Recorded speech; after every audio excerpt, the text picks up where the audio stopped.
Fighting game bosses and secret characters used to have a lot of allure to them.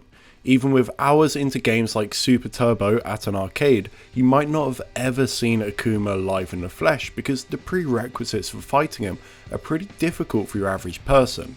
Then to later realise he's an actual playable character hidden behind a secret code is even more exciting. Word of mouth spreading this information across local arcades is a fantastic experience, and it's one that's tied to the early or pre-internet generation.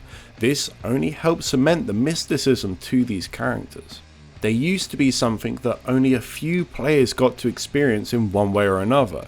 As time passed though, as you would expect, that number grew and now everyone knows of these characters, old and new. As a competitive player however, to us, they fall into two camps without really any in between. They're either entirely broken and banned on site by tournament organisers, or they're normalised enough that they fit appropriately in the meta. It's quite easy to have missed it, but Street Fighter Alpha 2 also had a secret character, Evil Ryu, and he was banned as well. If you're anything like me, you would assume that's because he's far too powerful, and that's what I thought for a decade. So it came as a bit of a shock to see Alex Valle and Bass posting their Alpha 2 tier lists where he was firmly in the middle, lower middle to be exact. So why was he banned? And is he really as mediocre as people make out? Selected by pressing start on Ryu, moving to Adon, then Akuma, back to Adon, back to Ryu, holding start for 2 seconds and then pressing kick or punch. Evil Ryu is, as John Choi says, Diet Akuma. Akuma's archetype in Street Fighter is he has high damage, good mix-ups, a varied approach, and all at the cost of a low stun bar and low health. Alpha 2 amps all of this up to 11. He does an ungodly amount of damage from a custom combo. He's got 4 air approaches which for some of the cast are impossibly hard to deal with, and then he gets stunned by a jumping combo followed by a sweep. To say that he's a glass cannon is an understatement. He requires a consistency that is insanely difficult to achieve in a game with a lot of volatile defensive options. Evil Ryu has some of his advantages and some of his disadvantages, but is generally speaking less extreme, hence Diet Akuma. He has all of Ryu's normals and supers which function about the same. However, added on top are some of Akuma's specials and supers. Firstly, he has Akuma's multi-hitting, jugglable Tatsumaki. With this, you can do things like hit confirm 2 crouch light kicks, and if they're standing, go for a light Tatsu, then hit a Shoryuken afterwards for extra damage. It also helps in certain long range situations where Akuma and Evil Ryu get a combo and potential mix-ups after his sweep instead of just a knockdown. This is especially prominent as a fireball punish. The air Tatsu is somewhat similar. It allows for follow-ups which once again can net you high damage. It's not as common of a sight as the grounded version, but there are certainly scenarios where your normal jump attacks won't reach, in which it becomes the optimal tool to read and punish your opponent. Shoryuken is also now multi-hitting, which is generally speaking a nerf. On the heavy version there are ranges where the first hit won't connect but the second will. This second hit leaves them standing, which allows for a full punish.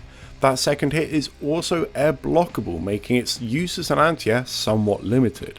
Then he has Akuma's teleport. Now it's not a perfect tool by any means, you can pretty easily punish it on reaction, but adding any extra move that allows you to escape the corner at a given moment is going to situationally be very strong.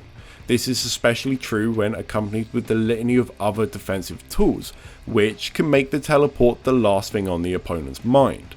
There are also some half decent setups with it using custom combo, but they're pretty situational. He's also got Raging Demon. If you played another Street Fighter, you're probably thinking about Kara Demons, sick setups, interesting punishes, and let me tell you, Alpha 2 has literally none of that. The Raging Demon is all but completely useless. With 4-frame startup, if it does somehow hit because the opponent's arcade stick fell out their lap, the damage isn't even high enough to warrant its use over a custom combo. So no sick demon montages for you, I guess. Lastly, Evil Ryu has another one of Akuma's supers, the Shoryuken super, which is actually pretty useful. This super not only acts as an extension from Tatsumaki and a reasonable anti-air, but mainly it's a hit confirm that does it all. It knocks down, it's got range, it's got damage, absolutely everything you could ever need. As I previously mentioned, Evil Ryu does have its downsides, namely health. His health is lower than normie Ryu, and this is a big deal. It's a game with a lot of damage potential, especially from characters like Ken, who with the right hit can do over half health.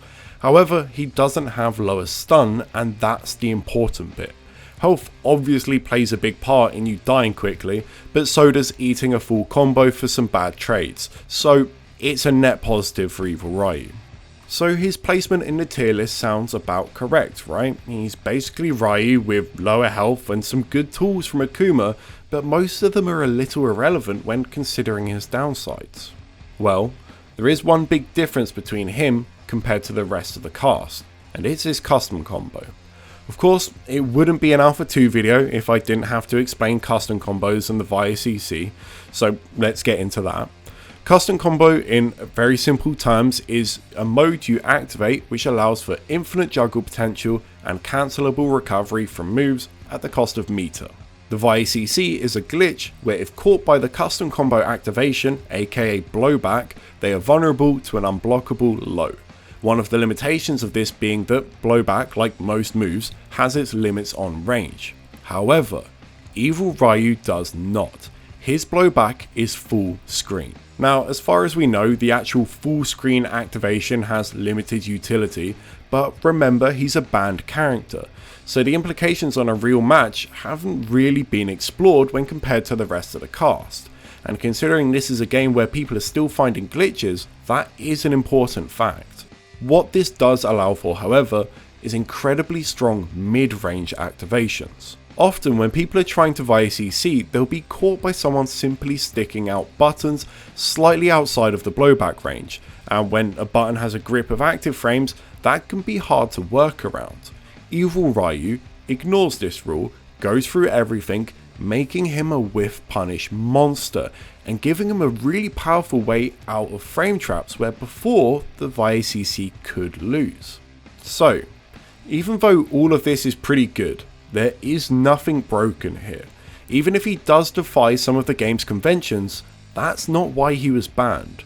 He was banned because of simple geography.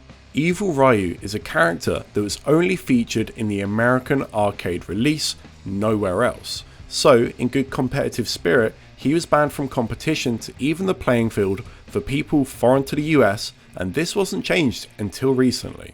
Nowadays, especially in lockdown times, tournaments are online, meaning any version of the game can be played. So now, he's free to be picked at events, and this is impossibly exciting.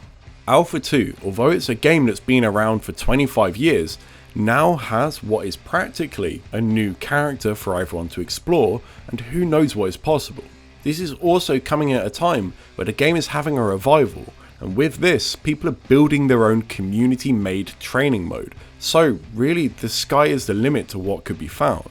As I mentioned before, glitches and quirks to this game's system are being found to this day, and we don't know where Evil Ryu fits into all of this.